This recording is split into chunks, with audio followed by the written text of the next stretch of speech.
On this week's episode of the WNP podcast, inject college football into my veins. Stay tuned.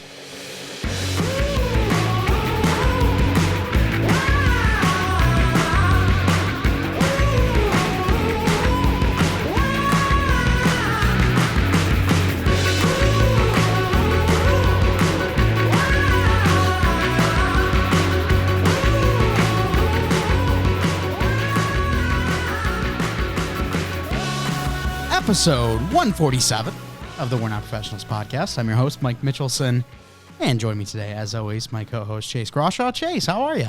I am doing swell, thank you for asking, but I am a little confused because, that intro, you didn't read it correctly because you wrote CFB. I did. So you had to scream, inject CFB into my veins. Oh. So it sounds like some street level drug. Well, I don't know if you noticed, the intro music actually went a little longer, too. It did. Because I just totally forgot what to say. Okay. So this episode's going great so far. That's good. Well, That's good. It's been 2 weeks? 2 weeks since we've done a WNP show. I thought you were trying to quote Bare Naked Ladies. It's been 1 week since you looked at me. The song 1 week. It's a great song, by the way. No. Absolute great song. Shout out Bare Naked Ladies. Not in that way. Shout out. Yes, shout out. I agree.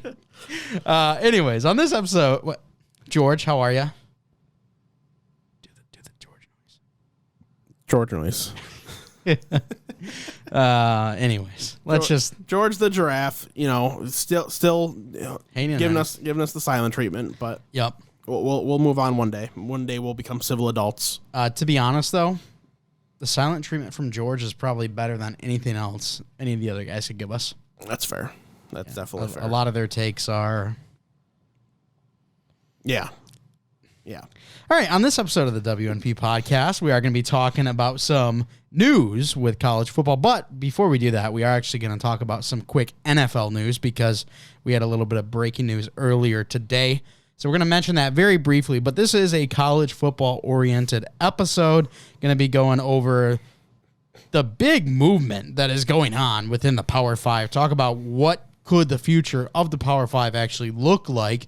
We're also going to be doing a contender or pretender segment at the end of the show. Chase will be doing that. It's going to be a little bit of a quicker show, I would assume, because there's only two things. We've got news and then contender or pretender. But there's a lot of news. And contender and pretender is going to be fun too. I could go off on a tangent about a team I love or hate. We just did a hour-long Bolts broadcast episode, which it's been a while since we've done one of those. Yeah. So who knows how long it could go today? But make sure to check that out if you're interested in the NHL draft. This will be dropping after the NHL draft starts, but it's okay. Unless I get on it tonight, which you could if you do, then great. But yeah, we'll even post NHL draft, you can still go listen to what we're talking about. Tampa season, talk about the NHL draft a bit. Talk about some fun stuff going on. Make sure to go listen to that show. Also, insight to what we could be seeing and happening with Russian players when it comes to the NHL. Because if you haven't noticed, there's a war going on in Russia, and some of the players maybe not able to come back over to the NHL. So if you want insight on that, head over. I could be wrong, but I feel like that was probably the most just flat out informative podcast that we've ever done, in terms of just sharing information. Mm-hmm. It was a lot of sharing information and then giving thought pieces on that. It was a very information filled show. I thought it was a good one. Mm-hmm. Absolutely. All right, WNP 147. Let's start with the NFL news. Baker Mayfield, he does get traded, goes over to the Carolina Panthers. It was a conditional 5th round pick that could become a 4th round pick. What are the thoughts here? My initial thoughts, I know I just asked for yours, but I'm going to go instead. Okay. My initial thoughts were awesome. I'm rooting for Baker hard now. As anyone who has watched the show or knows me, wasn't a huge Baker fan, but seeing Baker get screwed over by the Cleveland Browns and being a Carolina Panthers kind of fan, you're a Carolina Panthers truther. I've been rooting for him for the last couple of years. I want to see both thrive this year. However, he's got to go through Sam Darnold. Yeah. The GOAT. Oh, yeah. Yeah. It's definitely going to be interesting, but I have faith in Baker Mayfield. I was probably one of the more believing in him of our group of friends that often talks football. Was he at the right first overall pick? I don't think so. I very much don't. There was another guy who is currently the best quarterback in the NFL who was the deserving pick in that draft. No, yeah. Okay. But he's definitely worthy of a starting job. He's better than a lot of current starting quarterbacks in the NFL. I mean, right now, yeah, you're going to take the upside of Trevor Lawrence, of course, but like you put them next to each other, like who's probably better prepared to help you win a football game right now? It's Baker Mayfield. So at the end of Joe Burrow. Good, they didn't ask about Joe Burrow. So at the end of the day, Baker's worthy of a starting job, and I think Carolina's a good fit.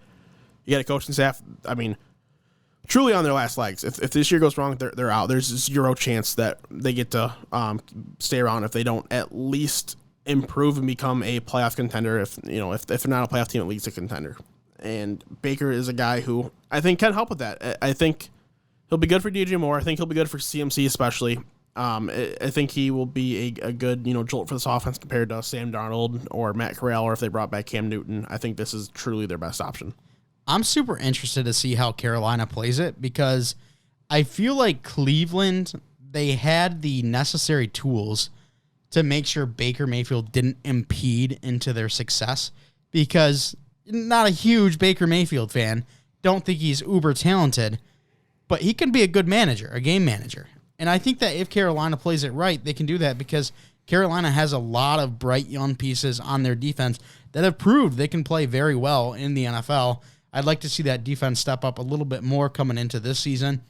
And then they have one of the best running backs in the world if he can stay healthy. They've got a solid wide receiver core.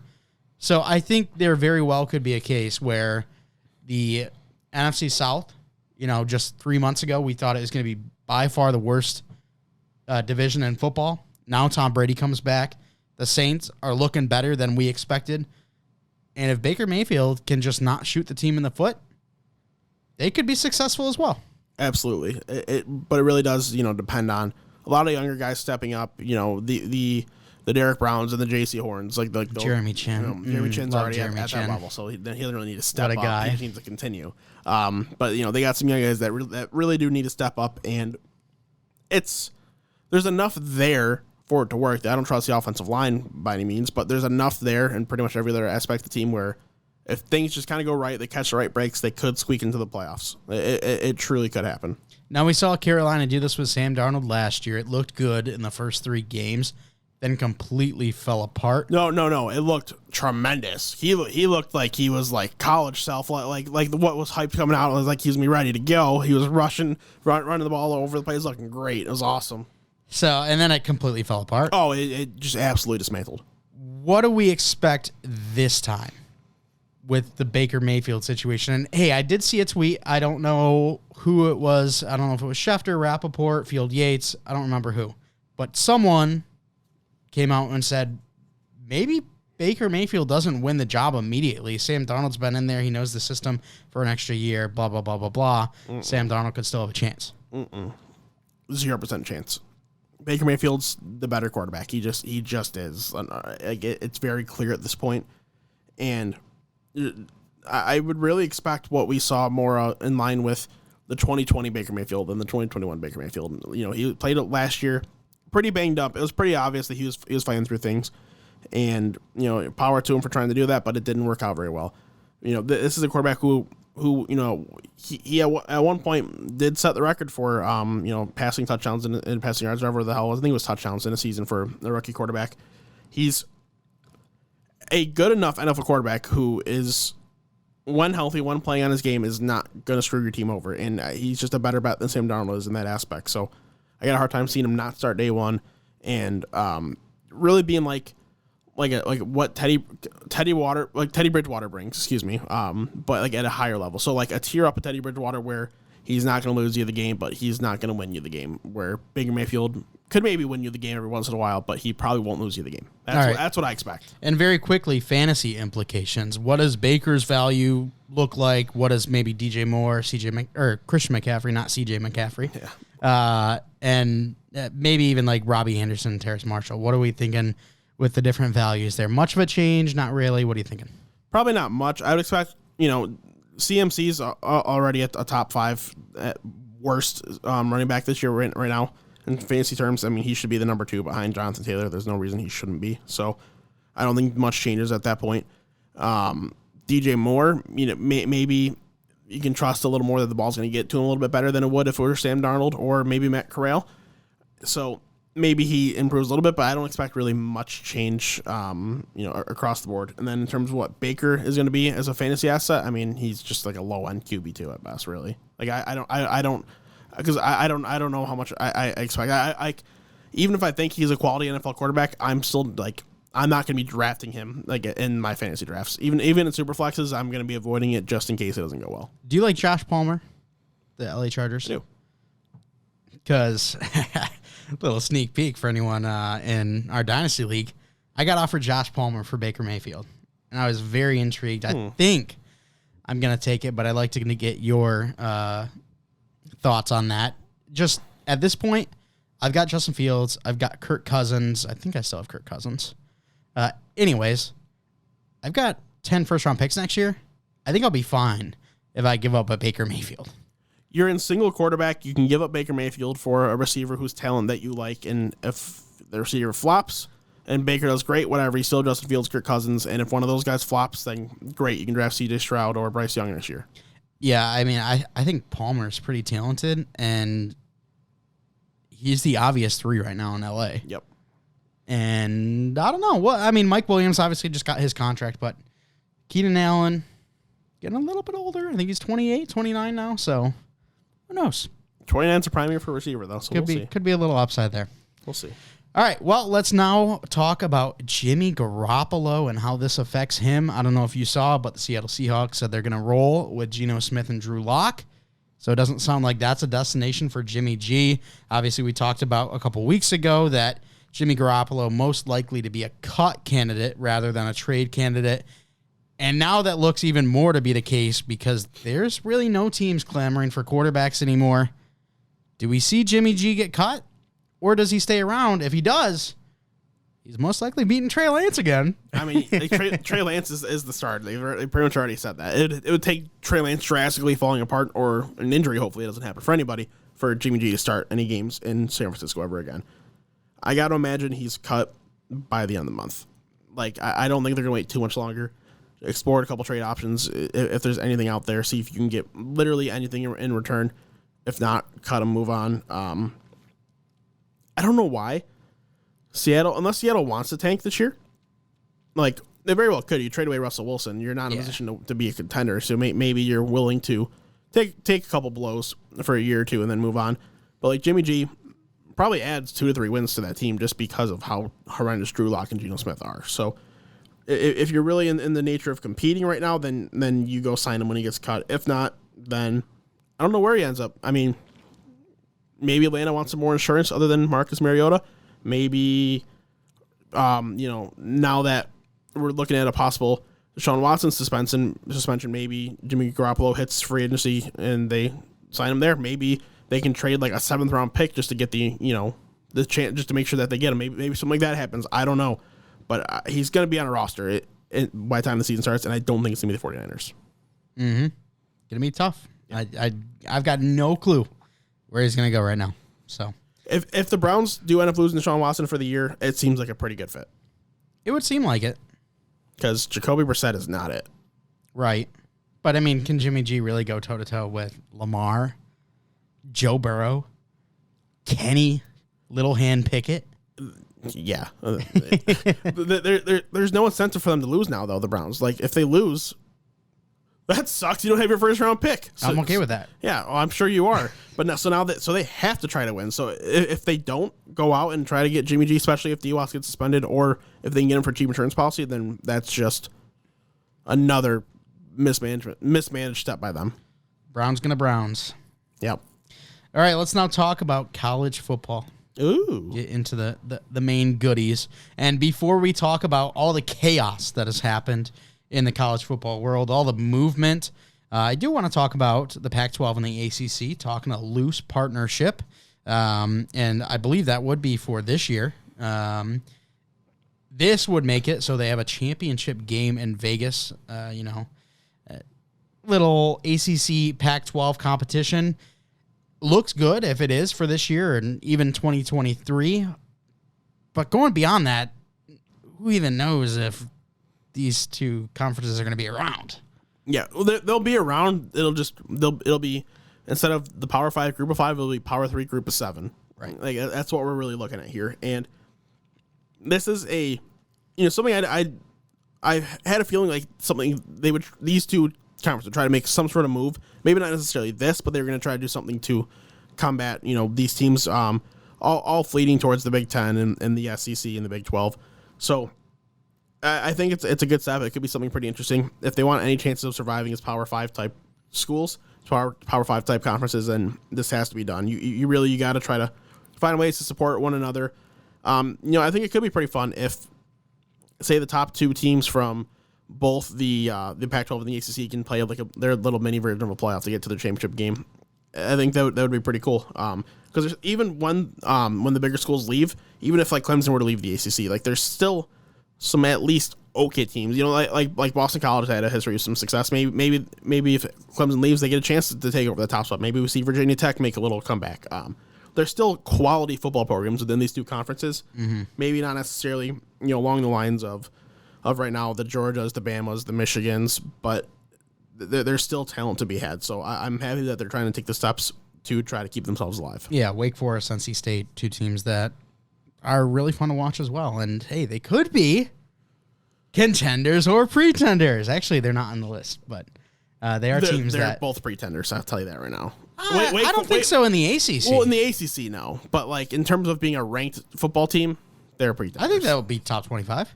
I don't know. I don't think know. They both are right now. At least NC State is. I know that. I don't know. I think they're gonna be fun teams to watch. Wake Forest is always a fun team to watch because they throw the ball a lot. I think they went 10-4 last year. Yeah. Forest. I don't know. We'll have to see. Mm-hmm. All right. Let's now talk about the big craziness starting with the Big Ten. They are to add USC and UCLA starting in 2024. We talked about this extensively in the Twitter group chat. Let's just air it out here. Thoughts? Do we like it? Do we not like it? For football, it adds more talent to the Big Ten, so that's cool. It helped mitigates having like the Rutgers and Marylands in there. I mean, they're still gonna be there and they're gonna get beat up even more, but it's cool that they get to kind of compete with better teams. That would be USC and UCLA gets to.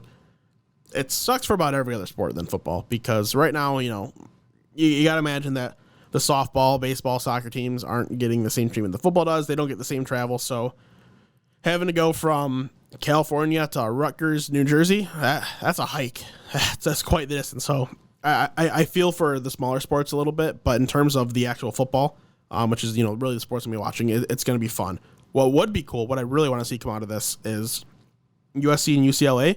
Maybe they get Division I hockey teams now out of this. That would be cool. They're big enough schools, and they're in populations where right now they're or in a spot where there's not a lot of college hockey. Right now they've got ASU out there.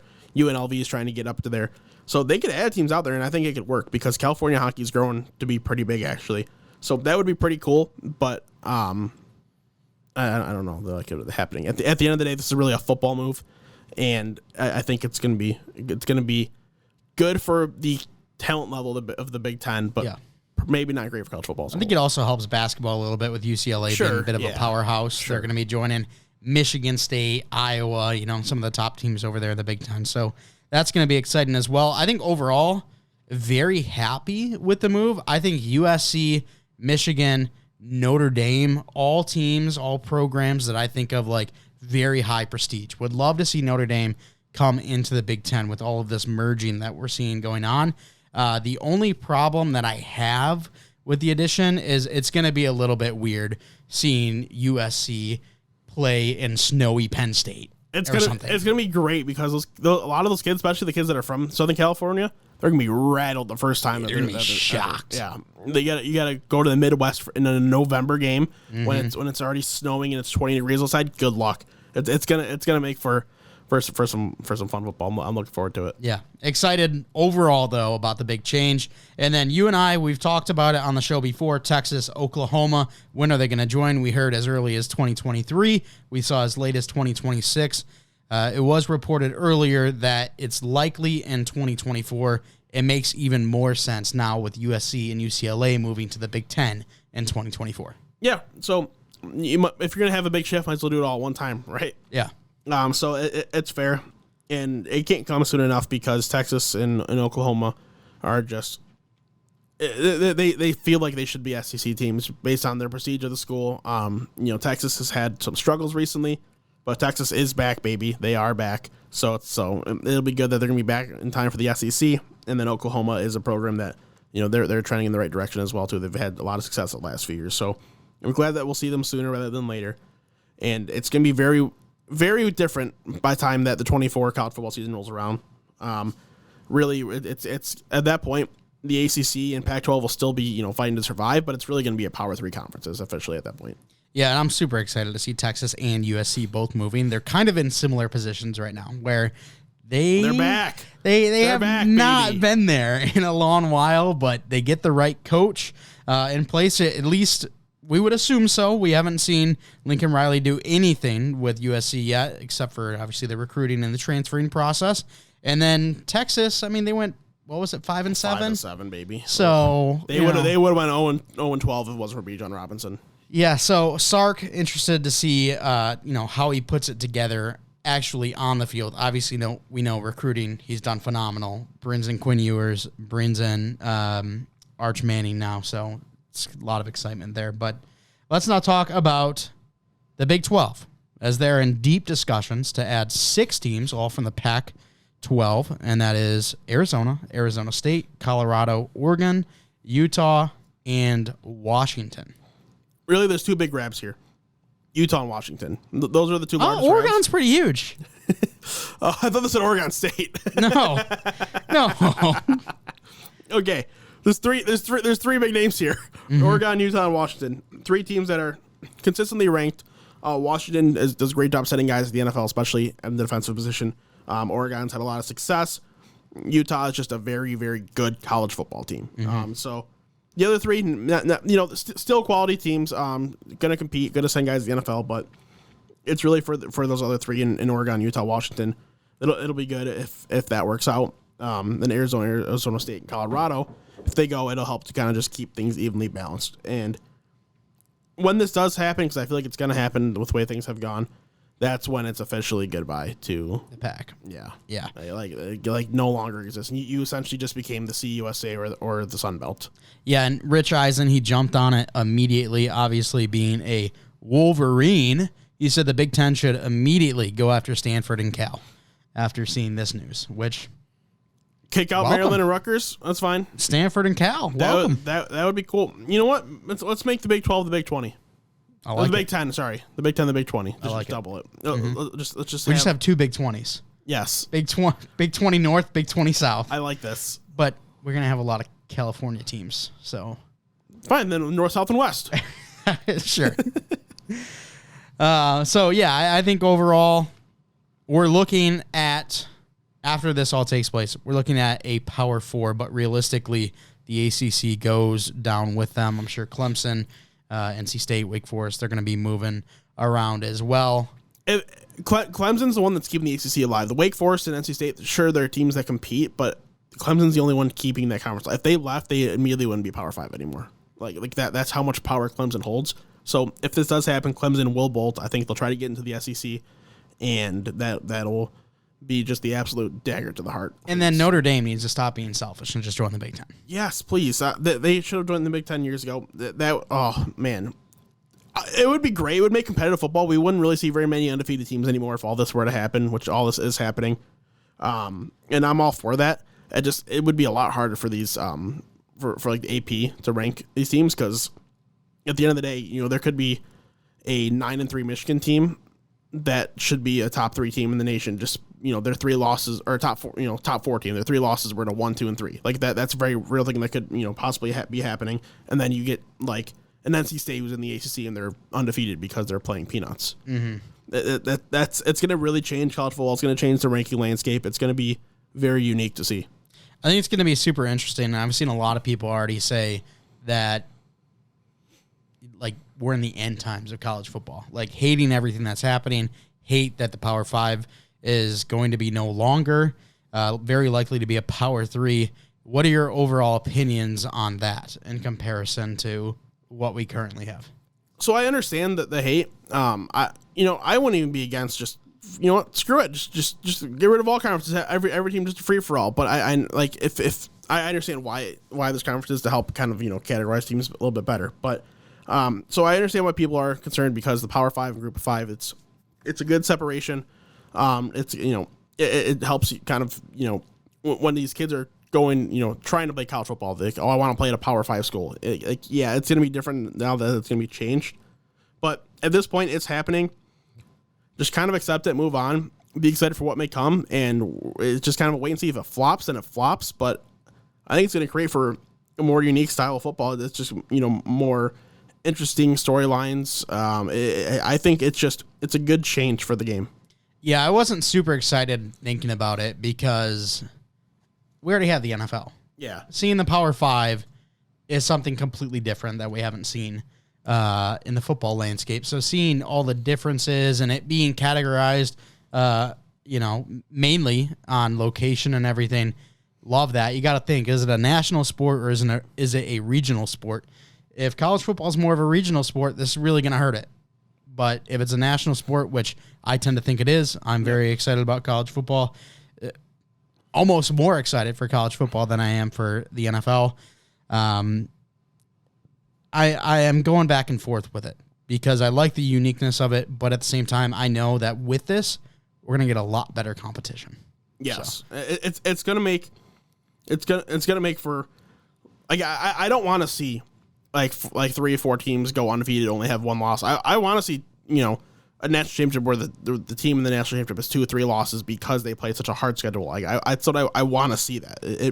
It'll make you feel like there's better games being played. Mm-hmm. Question for you: are you a Joel Klatt guy? Fine, he's fine. I'm a big Joel Klatt guy. He gave his takes and got a lot of hate for it. People saying you're out of touch, you're an old guy, you know, all that. He said it is incredibly hard to see right now, in particular if your team is outside the SEC or the Big Ten, but the long-term outlook for fans is a good one. We will look back on these times as the moves that shaped a better postseason, more quality non-conference games, and stronger governance. One of the major wins in all of this conference movement is the fact that we are growing closer to the moment when the NCAA no longer exists. And really, in all fairness, like, a lot of schools agree, like, why is the NCAA, like, governing our football? Why are they taking so much profit? Why are they doing this or that? So if the NCAA goes away and it's just these colleges doing things on their own, it might be better off. It'll give players an opportunity to earn money more. It could be good. It could be bad. Who the hell knows? But I kind of do want to see what it would be like without it because I've never experienced that in my life, of course. But I don't know. I understand both sides of this. Or I understand where he's coming from. I understand why the fans are getting mad. But it definitely is. You know, it's changing the college football landscape. It's changing the football landscape in general. It's going to be a very unique experience for all of us, really. Mm-hmm. Excited to see what happens. All right, Chase. Let's now move on to contender or pretender. 29 minutes in. So we're just going to do all 18. All right, let's go. Now, some of these may be pretty obvious. So you can, you know, just leave it at, of course, they're a contender, or of course they're not. But feel free to expand on any that you feel the need to. Let's start with the reigning national champs, the Georgia Bulldogs. Are they contenders or pretenders? I would call them contenders at the end of the day. I mean, what? Yeah, you know, if you're shocked by that, then you're silly. But yeah, they're contenders. Even if they were to lose all 22 starters, like on offense, defense, they're still contenders. They have top recruiting classes every year. They've got elite talent already in the room. They're going to be just fine. I don't think it's going to be, you know, as good as the team last year by any means. It's going to be hard to replicate, but I still see them as, you know, a top 5 team in college football right now at the absolute worst. If you want to put them at number 1 or number 2, I'm not going to hate you at all either. I just am so against Stetson Bennett and his skill set that if I asked you earlier, what are the chances we see Brock Vandagriff start all this year? I hope he does. I hope he just dominates here going forward, takes over the starting job, because that would be way more exciting than Stetson Bennett just like trying to throw the ball 30 yards downfield. I can tell you right now, out of the Georgia camp that, you know, I have knowledge of, that hasn't happened yet. Yes. Vandagriff has not taken over the job yet. He's a true freshman at Georgia playing quarterback. He's not going to play. All right, let's now, and by the way, I should say how we're basing this, contender or pretender. We're not necessarily saying this is a team that's going to make the top 4. Could there be a chance? We might take that into account, but really we're looking at within their own conference, how well are they going to do? Are they really going to be one of those top couple of teams? Chase mentioned, are they going to be, a top 25, top 20 ranked team? We're looking at that. How good are they going to be? So that's kind of what we're going based off of here. Yep. Next up, Ohio State. Of course. Shocker. Yeah.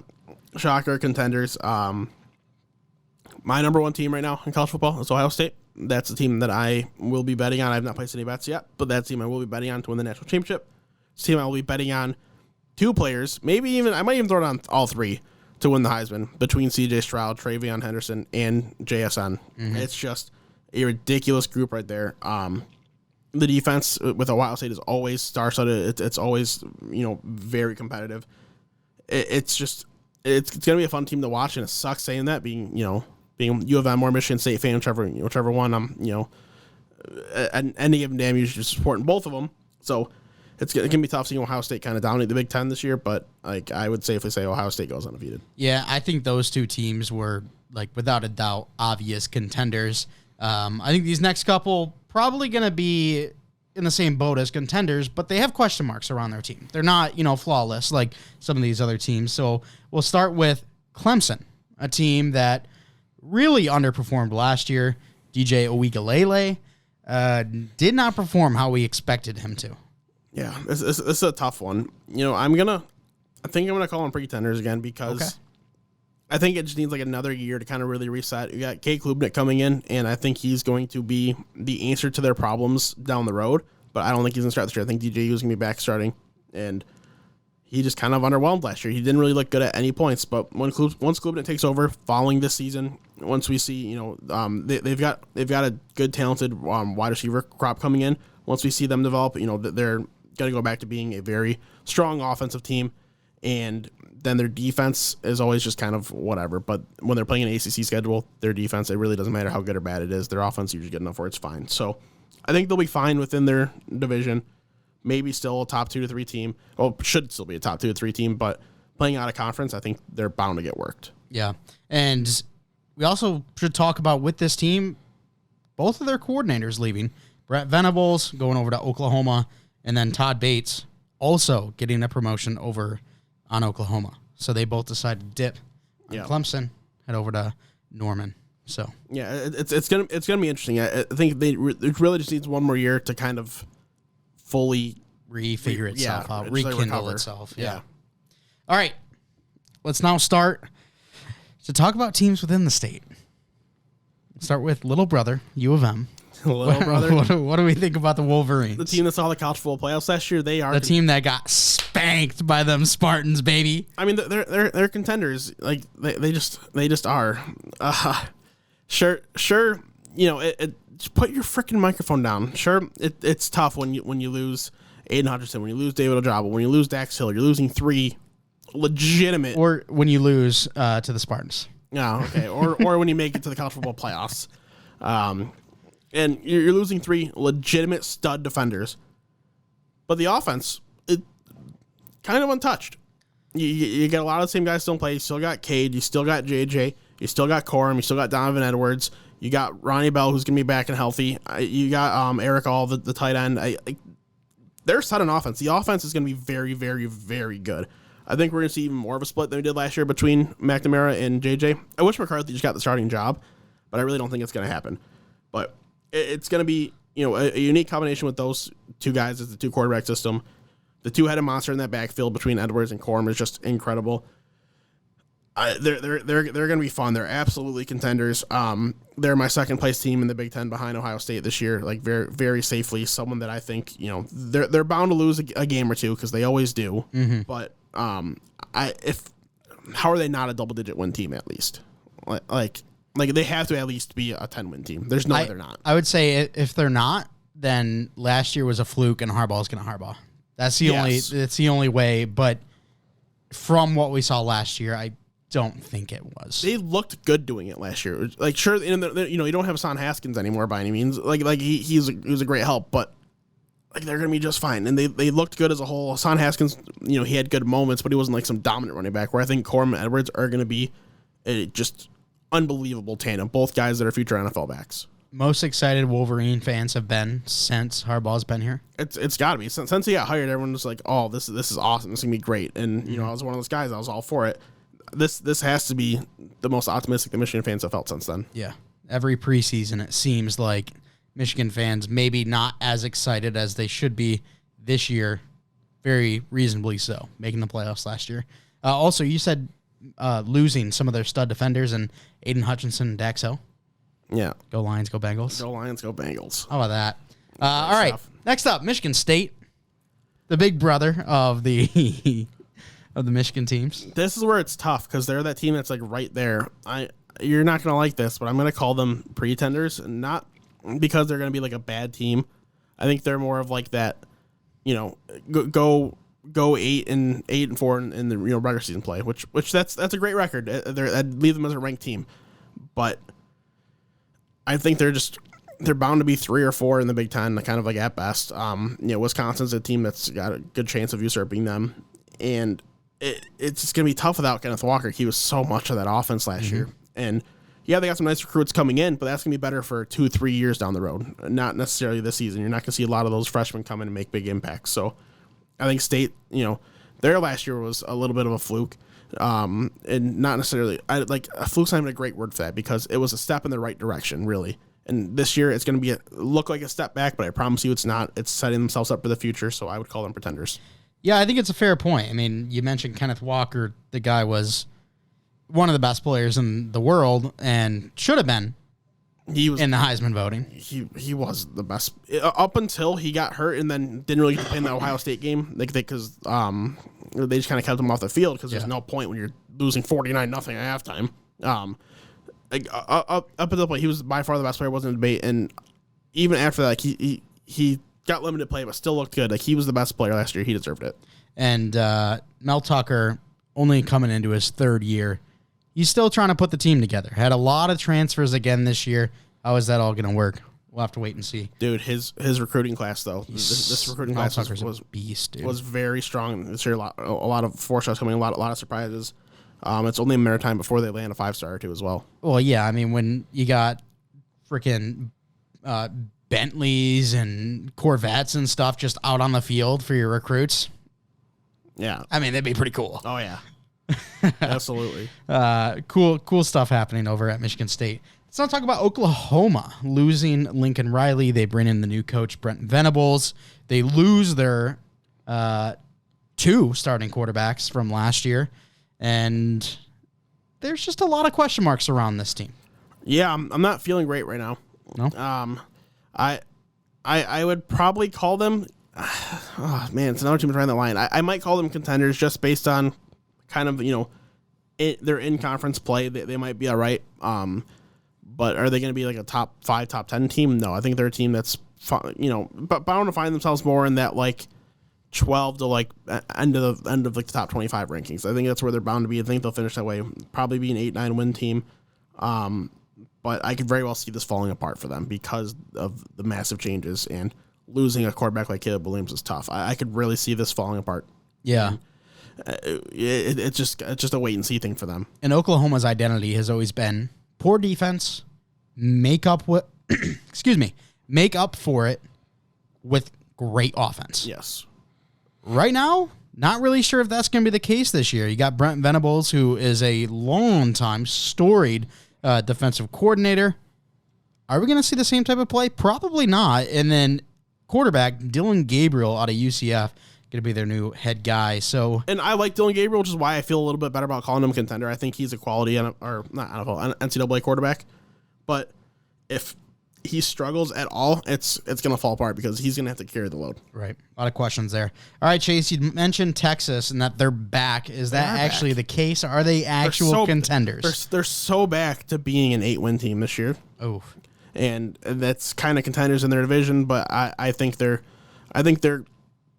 more recency type bias thing, where if they have the same record as Oklahoma's getting ranked higher than them. That's how I think it to be. So I think they're more pretenders than contenders, I guess, in that aspect. But within their own division, they're definitely going to contend. I love Quinn Ewers. I think he's a very talented quarterback prospect. And, of course, they got Bijan. Of course, they got Ajay Hall, a receiver I really like. They've got a lot of things in place. They've got the future in Arch Manning.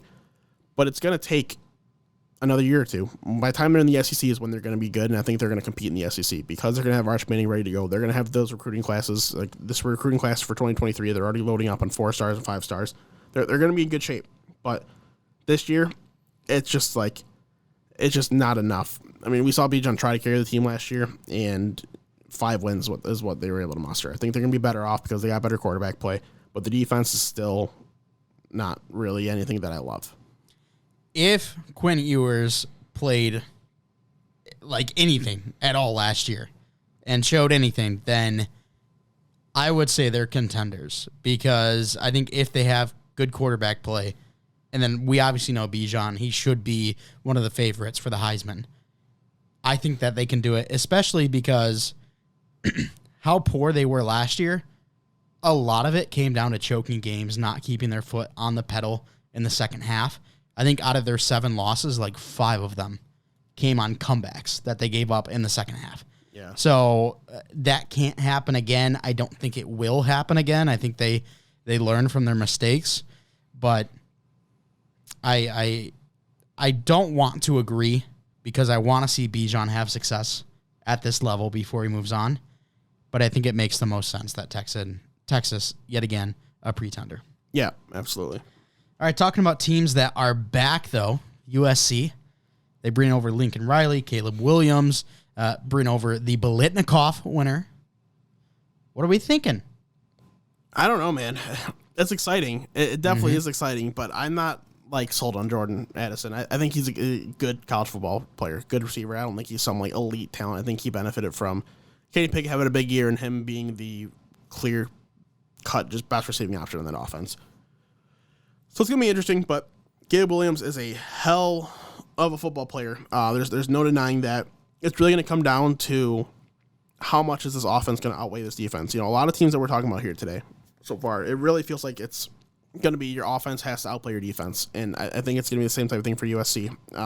You're really going to need the quarterback play to be strong. You're really going to need to develop a running game. Right now, I don't even know who right now is penciled as the number 1 on their depth chart in running backs, but they don't have they don't have their own Bijan Robinson, Travion Henderson type guy where they can just trust him. It's going to be a committee type thing. So it's going to be tough. I'll call them contenders at the end of the day. I think they're going to be a team that flirts with a 9-10 win range because of a big season by Caleb Williams. I really feel like that's about to happen. But if he only has, like a good step progression, it just has a good season, then it very well could become a pretending team. I agree. I think they're in a better spot than Texas right now. Yeah. Let's not talk about Notre Dame, led by stud tight end Michael Mayer. They lose Brian Kelly at the end of the season last year, but Marcus Freeman gets the promotion. What are we thinking with the Fighting Irish? Dude, I don't even know what the schedule looks like this year because you can't compare them to their conference play. Right. They don't have a conference. Which is yeah. So I don't know what they have, on the docket in terms of schedule, but yeah, you got Michael Mayer he's a great tight end. When you're looking at the receivers, you're really hoping for a big year by Lorenzo Styles, who was someone who didn't really do much as a freshman. You're looking at the running back group. You got right now Chris Tyree. He's at the top of the depth chart, and he's someone who is a solid running back, but nothing great.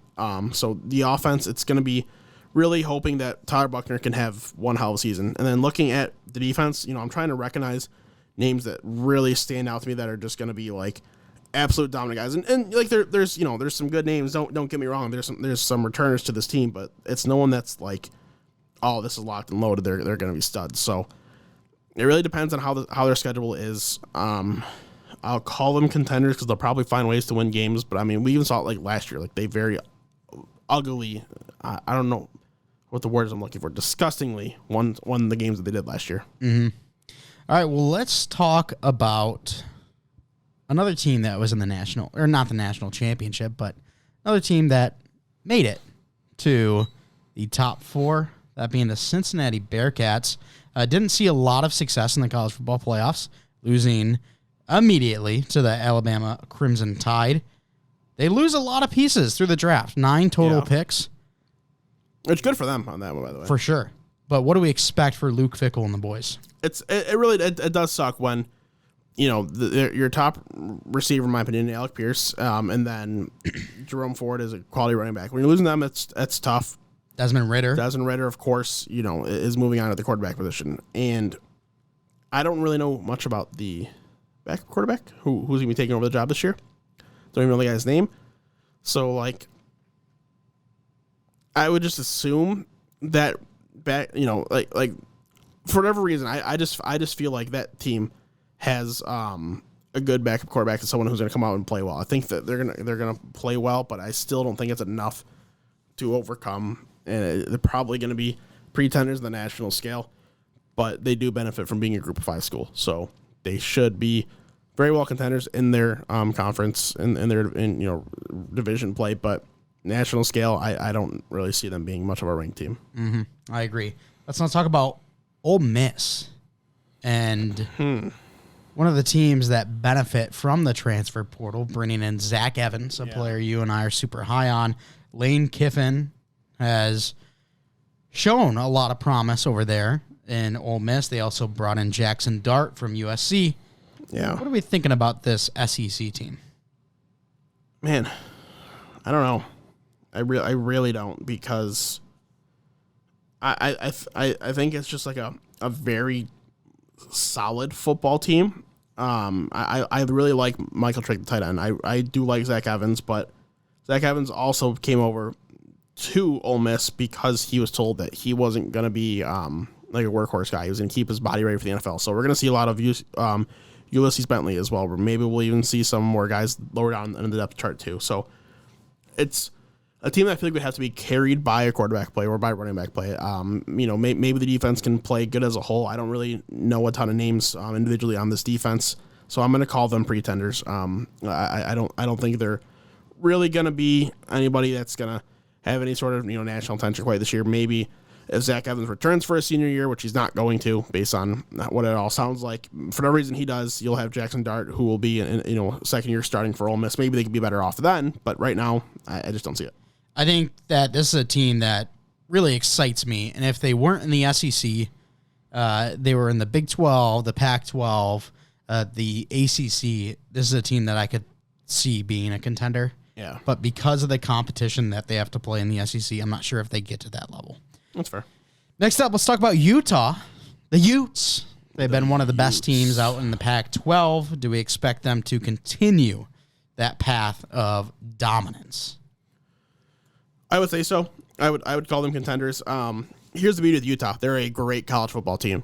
They do a good job sending guys to the NFL. Not like in loads, but you look at like a Devin Lloyd, for example. They do a good job developing talent, but they are just a great college football team, and I think it's going to be another year of the same, where they're going to be a very competitive team.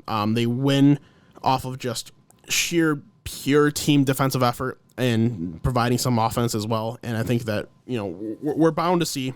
You got to trust in Utah. You got to just believe that they're going to be able to do it. And I think we're going to see another top tier defensive group this year. So I got to call them contenders. Yeah, they won the conference twice, won the conference last year by beating Oregon twice. Yep. Also in the Rose Bowl, very competitive game against Ohio State. They bring back Cameron Rising, their quarterback. Obviously, there's a couple holes to fill on defense with the likes of Devin Lloyd leaving, but Utah's always been a team that's been able to field a really good defense. Yeah. So I expect the same.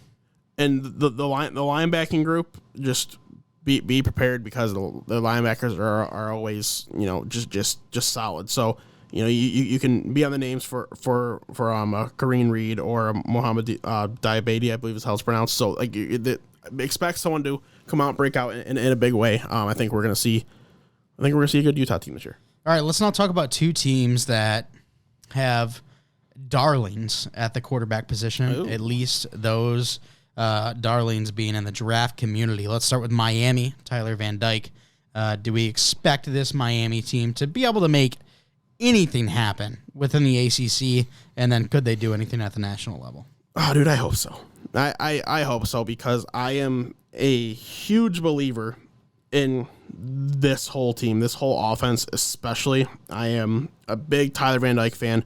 Trevante Citizen is a freshman running back who I think is going to come in and see some playing time. Jalen Knighton is a talented running back. I think that, them combined with Will Mallory at the tight end position, it's a very solid offensive line. I think the offense is going to be very fun this year. I'm going to call them contenders. It really just depends on what we see from the defense. It's going to have to be a team that can keep up defensively with what I think should be a pretty high-scoring offense. Last year, the defense didn't really play up to snuff, so hopefully, it's a bit of an older group, a lot of juniors and seniors that are going to be getting some playing time. Hopefully, they can step up and really support that offense. Mm-hmm. And we've talked a lot about a lot of teams that have had big coaching changes this year. Miami, yet another one of those, bringing in Mario Cristobal from Oregon. He had a lot of success over at Oregon. I'm sure that he's looking to bring the same to Miami within the ACC. Yes, sir. Let's now talk about Kentucky with Will Levis at the helm. Kentucky, it stinks because they got to play within the SEC, but if Will Levis is going to be one of those top quarterbacks, maybe a top 3 quarterback behind the likes of Bryce Young and CJ Stroud, you would think that he can at least move Kentucky up the board a little bit. So, this is tough. I'm going to have to call them pretenders. I like Will Levis. I do. And I think Chris Rodriguez is going to have a dominant season out of that backfield. But at the end of the day, the schedule is just so much to overcome. And I think it's too much. It's it's a team where, like, on defense, I'm looking at it now because I couldn't tell you a single player on this Kentucky defense, and there's a lot of grad transfers, so hopefully those guys can make the adjustment. Then you're seeing some sophomores and juniors, so it's going to be interesting. It sounds like it's going to be it's going to be a different type of year for them with maybe having to make some adjustments on that defense. So I'm going to have to call them, unfortunately, pretenders. And the thing that stinks with Kentucky, I mentioned it, they're in the SEC. You look at their schedule and their record last year, 10-3 overall. Those 3 losses, all from SEC competition. Yeah. So, and they've got Georgia at the end of their regular season, so it's going to be a tough test. And hey, if they get to the point where they're undefeated up until that Georgia game, they're 1 win away from really making some dangerous stuff. If they're undefeated and up to the Georgia game, they'll be a top 5 ranked team. If they beat Georgia, they'll be the number 1 ranked team. It doesn't matter who else they have played at that point and who else is undefeated. Let's now talk about Pitt. They lose Kenny Pickett, bring in Keaton Slovis. They lose Jordan Addison. What are we expecting from the Pitt Panthers? That's a good question because I don't even know who the starting quarterback is this year. It's Keaton Slovis. He came over from USC. Okay. Did you say that or did I? Yes, I did say that. Sorry. I was trying to think. Look at this guy. No. You're not even listening. No, I was trying to think because of how icky that this transition is going to be. Keaton Slovis is a very solid college quarterback. Someone who, when he took over in USC as a true retro freshman, whatever he was, it was like, okay, this is interesting. Maybe this guy can be something. And then last year happened. But now he's here at Pitt. I think he can have a solid year. I think Israel Abikanada is going to get absolutely just fed the ball. Like he's going to have one of the higher touch totals in the nation. I'm gonna call them contenders, I guess. At the end of the day, just trying to look at this roster. It's a lot older than I thought they were gonna be. To me, it just felt like they had more guys move on. They had guys transfer. It sucks when you're losing your starting quarterback, when you're losing your Blitnikoff winner. But the amount of juniors and seniors that are starting on this team, I'm kind of surprised by. So I will call them contenders, just be based off the experience. It makes a big difference in college football. It really does. Let's talk about a group of 5 team. Last team we're going to talk about, group of 5 team that could try to replicate what Cincinnati did last year, that being Houston. We think Houston is a contender or a pretender. Houston, one of those teams that is very similar to Utah, where they just tend to field a very coordinated, very good collective group. Yeah, that's tough. If I'm going to be honest here, I don't know how to answer this one because I think that respective to their schedule, respective to who they're going to play, they're going to be contenders, but they're going to need either a quarterback play or running back play that is like borderline top 5 in the country to get themselves on the radar to be like a nationally like respected team. Yeah. So I'm gonna probably call them pretenders at the end of the day, but it could be interesting because they do play enough of a beneficial schedule where they're going to be able to get some wins, and if they have the right momentum and someone steps up, they can beat some bigger opponents too. Yeah, and I think that with the blowout that was Bama-Cincinnati, I think there's not very likely a chance we see a Group of 5 school make it into the college football playoffs again for at least a little bit, unless someone is just